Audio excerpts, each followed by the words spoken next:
Pour les personnes qui me suivent sur mes réseaux sociaux, vous savez que j'ai un gros délire avec le cidre. J'adore ça, et particulièrement le cidre La Mordue, une marque française. Eh bien, ils ne sponsorisent pas du tout cette vidéo, mais je voulais utiliser leur boisson pour en faire une image 3D ultra réaliste. Ça va être le sujet de la vidéo d'aujourd'hui. Je vais essayer de faire l'image 3D la plus réaliste possible. Et en partant de rien, je vais essayer de faire tout moi. Alors je vais te donner plein de petits conseils, on va parler cidre, et ma récompense de fin de vidéo sera un cul sec de pinte de mordu, alors restez bien jusqu'à la fin. Mais vous inquiétez pas, tout le long de la vidéo, il y aura un petit message, l'abus d'alcool est dangereux pour votre santé, il ne faut pas en boire tout le temps, d'accord? Mais nous pour la 3D, eh bien c'est amusant à réaliser un truc pareil. Alors c'est parti.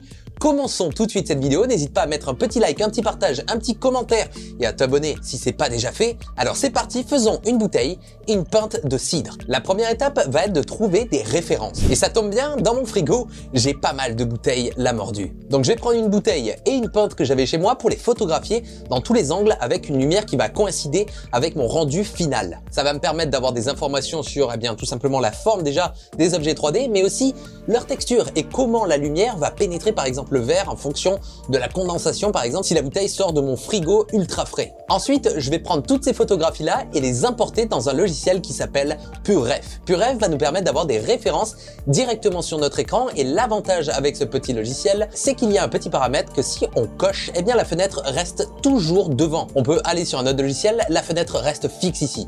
Donc c'est super bien pour travailler. PureRef, tous les liens sont dans la description. Deuxième étape, la modélisation. On va commencer à mettre un petit peu les mains sur notre clavier là. On va devoir modéliser la bouteille ainsi que la pinte. Alors on va commencer tout de suite par la pinte. Je vais utiliser un procédé qui s'appelle la modélisation polygonale. Ça veut dire que je vais partir d'une primitive comme un cube, une sphère ou un cylindre. En l'occurrence un cylindre, c'est la forme primitive la plus proche de notre pinte. Et ensuite je vais prendre ses arêtes, ses vertex, ses faces pour en faire une pinte qui fonctionne bien. Donc il faut bien faire le petit rebord, l'épaisseur de verre qu'il y a en dessous. Puis ensuite je vais modéliser ma bouteille. Et pour ça je vais utiliser un modifier qui s'appelle Lathe en anglais. Lathe va nous permettre de construire une forme 3D en se basant sur un tracé, une spline.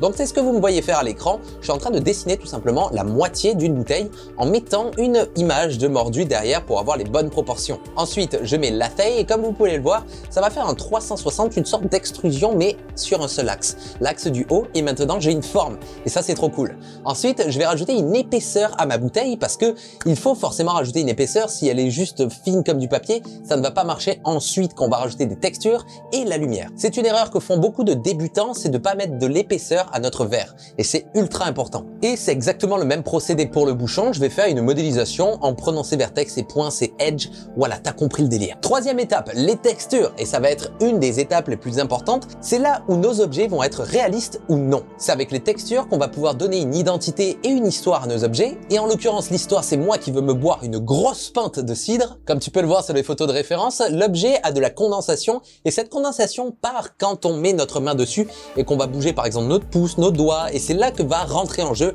les imperfections. Il existe tellement de packs sur le net d'imperfections, gratuites ou non, mais pour cette vidéo, je me suis dit pourquoi pas faire mes propres imperfections. Alors c'est ce qu'on va faire tout de suite, allons dehors et faisons nos traces de doigts et imperfections. On se retrouve sur mon balcon pour vous parler des imperfections. Alors comment j'ai fait ces imperfections? Je suis allé dans un magasin d'art plastique et j'ai acheté 2 carnets de croquis, un blanc et un noir. Et aussi ce kit d'encre, poudre pour les empreintes digitales. Et je m'en suis foutu plein les mains. Et d'ailleurs ça met 1000 ans à partir, c'est un enfer. Et ensuite avec mes mains, j'ai tout simplement fait des compositions sur la feuille de papier pour avoir des choses intéressantes. Ensuite pour faire des imperfections par exemple de rayures, je peux prendre une éponge métallique et la tremper dans de l'acrylique noir. Et en faisant des petits coups comme ça sur la feuille, on peut donner des effets un petit peu de rayures. Donc après c'est de l'expérimentation, à savoir ce qui va rendre bien ensuite dans notre logiciel de 3D.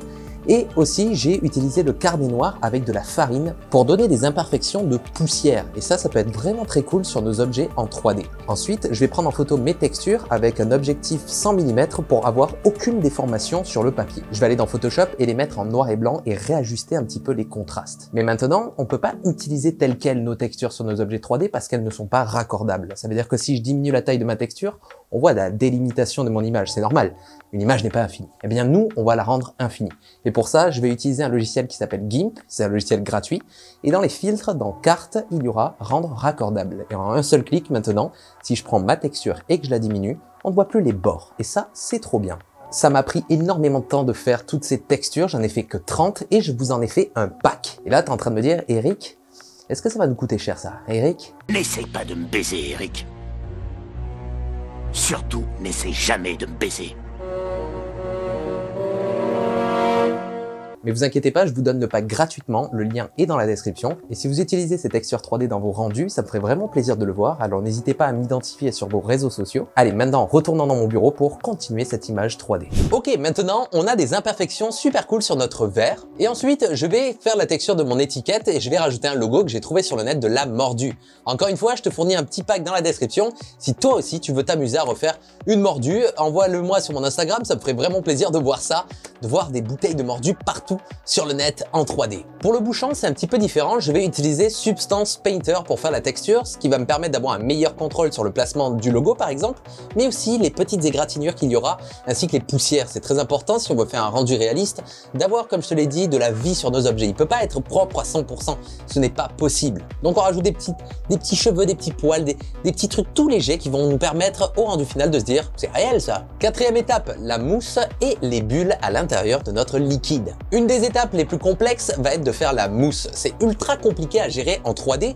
parce qu'il y a vraiment des facteurs physiques compliqués comme au final la mousse ce sont que plein de petites billes comme ça, plein de petites bulles d'air et ça c'est super compliqué à gérer parce qu'il y a aussi la transparence, il y a différents types de mousse, c'est un bordel donc la mousse c'est vraiment quelque chose de compliqué. Pour ce faire, moi je vais utiliser le haut de mon liquide que j'ai modélisé et je vais l'extruder vers le haut pour ensuite mettre cette petite forme là, cette petite épaisseur dans un volume builder et un volume mesher. C'est quoi? C'est dans Cinema 4D, ça va nous permettre de faire des additions et des soustractions de matière. Donc ça c'est super cool, donc on va mettre notre première forme, puis on va soustraire grâce à un noise, c'est un bruit avec un paramètre qui s'appelle Voronoi. Ça va me permettre d'avoir des espèces de petits trous dans ma mousse, ça va nous permettre donc d'avoir ces effets de bulles d'air. Exactement pareil pour la bouteille, sauf que là c'est quelque chose de beaucoup plus transparent, c'est vraiment des bulles d'air parce que la bouteille n'a pas encore été ouverte, c'est la pression qu'il y a. Ensuite pour les bulles à l'intérieur de mon liquide, je vais créer des petites sphères transparentes et je vais les distribuer à l'intérieur de mon liquide pour avoir plein de petites bulles comme ça de gaz qui remontent à la surface pour avoir donc la fine couche de mousse qu'il y a au-dessus. Cinquième étape, l'éclairage. Pour l'éclairage, je vais utiliser un panorama HDRI qui va me permettre d'avoir un résultat super réaliste dans l'éclairage parce qu'on aura des réflexions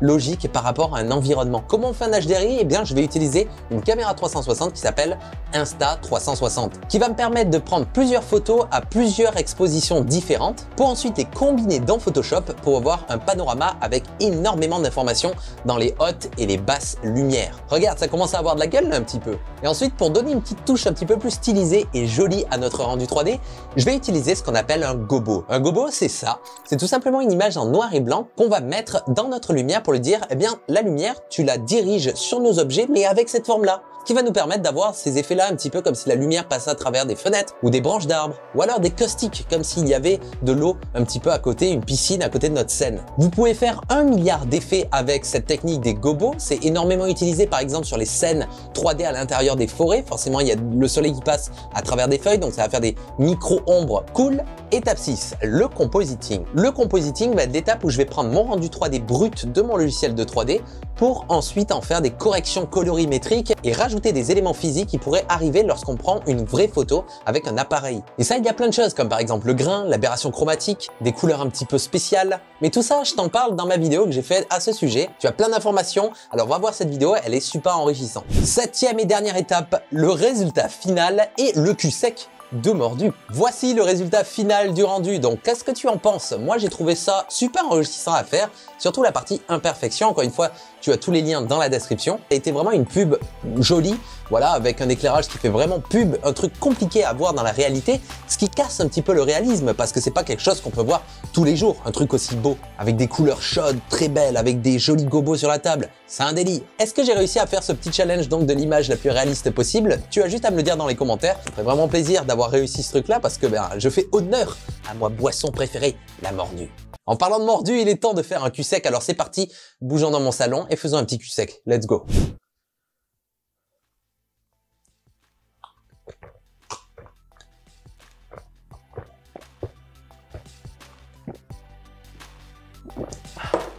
J'espère que vous avez apprécié cette vidéo. N'hésitez pas à mettre un petit like, un petit commentaire. Oh, je vais mourir. N'hésitez pas à mettre un petit like, un petit commentaire, un petit partage. Ça fait toujours plaisir. Et en attendant, on se retrouve très prochainement pour une nouvelle vidéo. C'était Atom. Ciao.